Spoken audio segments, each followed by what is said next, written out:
The PM's Guy Phil here kicked off the week with cause for pause. I have decided to pause the inquiry. Morrison accused of misleading Parliament over the shelved inquiry into who knew what when about Brittany Higgins. There's no such thing, Mr. Speaker. What a farce!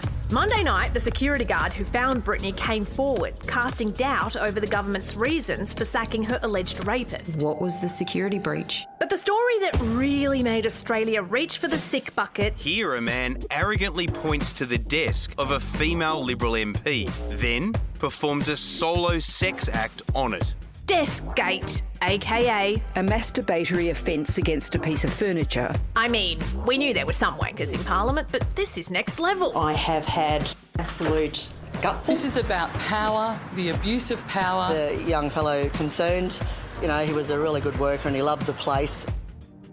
She said what? I'm sorry, can you repeat that? Tuesday started with such promise. Women who have put up with this rubbish and this crap for their entire lives. The PM's grand mea culpa moment. I acknowledge that many Australians, especially women, believe that I haven't heard them. It could have been just the political reset the government needed, except... Right now, you'd be aware in your own organisation that there is a person who has had a complaint made against them for harassment of a woman. So, you're not aware of it. Yeah, turns out that journo wasn't aware of it because it didn't happen. Also, you don't out a potential sexual harassment victim, especially in a speech telling women that you now get it. It's just unbelievable, and no wonder women are so angry. The PM issuing an apology late at night on Facebook. You know, blokes don't get it right all the time. We all know that. Wednesday! Hump day, and after a quick photo op, we were back to the scandals. She is emphatic. It was an assault. A State Nationals MP investigated over rape claims he denies, and a federal Liberal MP accused of slut-shaming. He then said, as for that Higgins girl, anybody who is so disgustingly drunk who would sleep with anybody could have slept with one of our spies and put the security of our nation at risk. To suggest that I would make light of a rape allegation is horrendous, categorically denied by myself. Eric Abetza's denial good enough for the Prime Minister. I was not a party to this Members conversation, on my left. Mr. Speaker. Thursday! Penny Wong was all of us. The question on everyone's lips? What is wrong with people? By now, nothing surprised us anymore. Orgies in political offices. And the questions persisted. I asked the Prime Minister for the 13th time. Has the Prime Minister asked his staff if they sought to undermine Brittany Higgins' loved ones? The PM finally forced to act after Brittany Higgins' formal complaint about his staff's mudslinging against her partner. Today, guess what? Announced another review. Scott Morrison fronting up last night for another crack at getting it. At a different level. This has taken me deeper into this issue than I've appreciated before. Where have you been? Friday! That last comment dogging him into today. What I was simply saying is this is a very deep and difficult issue which has so many different dimensions.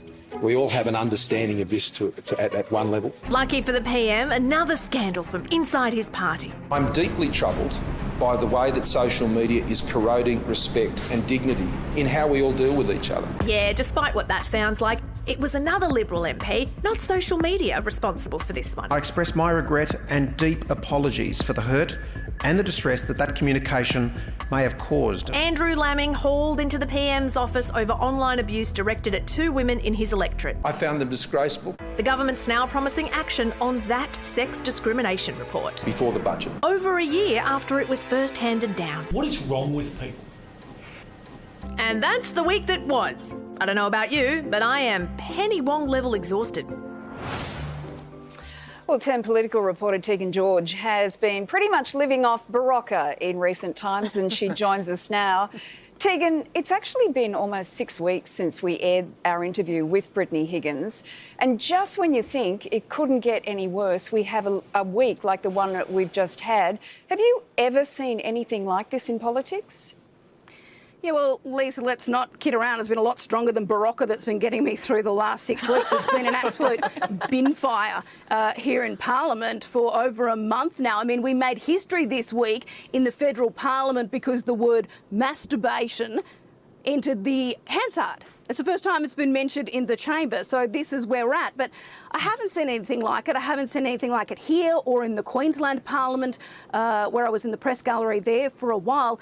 There is just so much anger and frustration and sadness just seeping out of the walls from this place, not only from the women who've been here or who are here now, but who have been here before, who just haven't felt like they've been able to tell their story. And right now there's a lot of women saying we just can't keep going on like this. Tegan, we know that the PM doesn't like to sack people, but can he actually afford to keep backing them all? Because there's a growing list here. We've got Linda Reynolds, Christian Porter, now Erica Betts and Andrew Laming have come under fire. Isn't it a lot to carry? Yeah, I've no doubt the Prime Minister is exhausted because he's carrying such a heavy weight. I mean, going through making a list today of all the allegations and the revolting behaviour that we've heard about this week alone, it took up a full A4 page of notes just from Monday, which feels like 2 months now in the federal Parliament. So there needs to be changes. Obviously, we're going to see a cabinet reshuffle in the next few days. It needs to happen before Wednesday. That's when Christian Porter is due to return to work. Linda Reynolds is due to come back on Friday. We understand both of those ministers will lose their portfolios, but it is looking likely that Christian Porter will remain on the front bench. Tegan, the PM's been trying to turn this around, as mentioned, for 6 weeks now. Has he got any tricks left? Has he started using them yet? I mean, I actually think this is the problem, that they've tried to use tricks and they've been dealing with this as a political issue.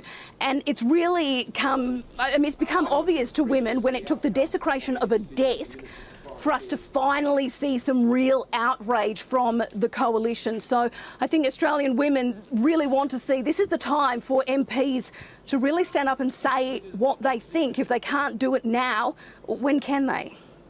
Very good point. Tegan, we'd love to say go home and have a good lie down for 2 days, but we've got Saturday and Sunday. They're days that end in Y, so we know there's going to be more scandal to come. So just have a little rest tonight if you can. Thanks for joining us. Thanks, guys. The thing to know about Laming, I know he got on the front foot. Obviously, the Prime Minister pushed it because someone else was in the firing line for just a moment, and he did do that apology. But this guy hid in a bush taking photographs of one of those women. I mean, these people hold the highest office in the land. Who are these people? We finally know who they are, and it's really ugly. Well, there was that really good question there in the package that we watched a little bit earlier. What's wrong with these people?